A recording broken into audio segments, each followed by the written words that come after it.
जय भोलेनाथ, हर हर महादेव। सावन का पावन महीना शुरू हो चुका है। जैसे कि हम सभी जानते हैं, महाकाल शिव की महिमा अपरंपार है।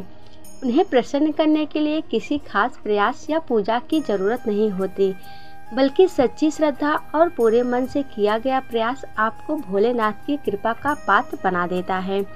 शायद यही वजह है कि अपने भक्तों के लिए महाकाल ने काल तक को भस्म कर दिया था। ऐसी ही एक कथा मिलती है हमारे धार्मिक ग्रंथों में, जिसे आज मैं आपको इस वीडियो के माध्यम से सुनाने जा रही हूँ। मान्यता है कि भक्तों का चरित्र पढ़ने और सुनने से भोलेनाथ की असीम कृपा और पुण्य की प्राप्ति होती है। भक्त के प्रति महाकाल की अगाध आस्था की जिस कहानी का हम जिक्र कर रहे हैं, वह स्वयं भगवान कार्तिकेय ने संतों को सुनाई थी। जिसके अनुसार राजा श्वेतकेतु, जो कि भोलेनाथ के परम भक्त थे, उन्होंने काल को भी जीत लिया था। राजा श्वेतकेतु सदाचारी, सत्यवादी, धर्म के मार्ग पर चलने वाले शूरवीर और प्रजा पालक थे।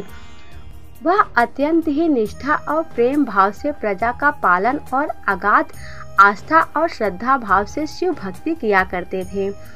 उनके इस भक्ति भाव से महाकाल अत्यंत प्रसन्न थे। उनकी कृपा से श्वेतकेतु के राज्य के लोग दुख, दरिद्रता, अकाल मृत्यु और महामारी से अछूते थे।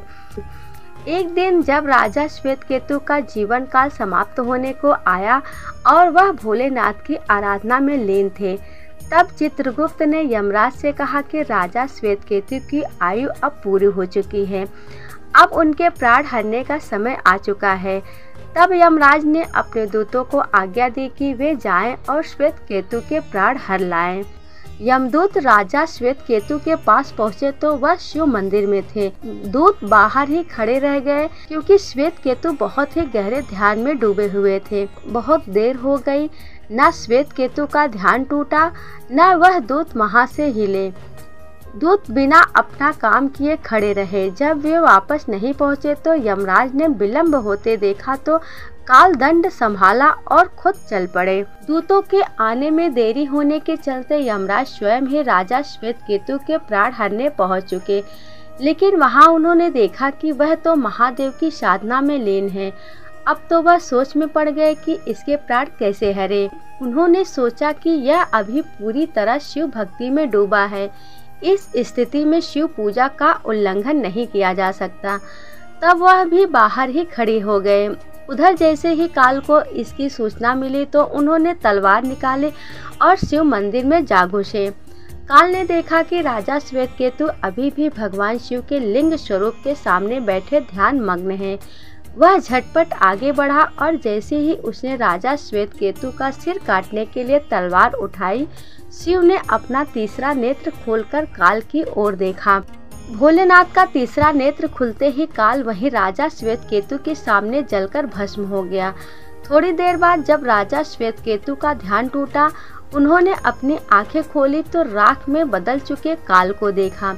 उन्हें चिंता हुई कि यह कौन है और क्या है।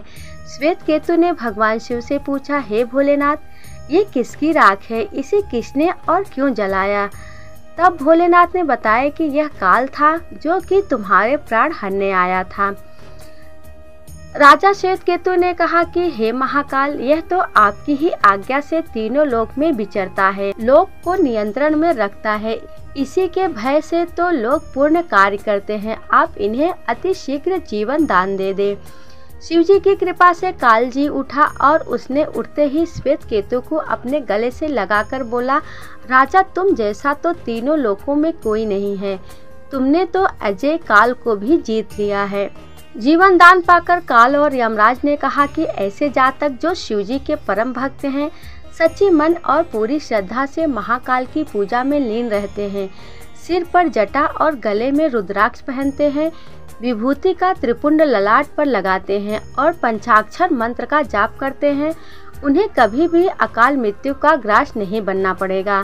कथा के अनुसार इस आशीर्वाद के बाद श्वेतकेतु ने लंबे समय तक राज किया और फिर महाकाल की कृपा पाकर उनमें ही विलीन हो गए। दोस्तों, सावन महीने में जो भी भक्त इस कहानी को सुनता है, उसके ऊपर महादेव की असीम कृपा बरसती है।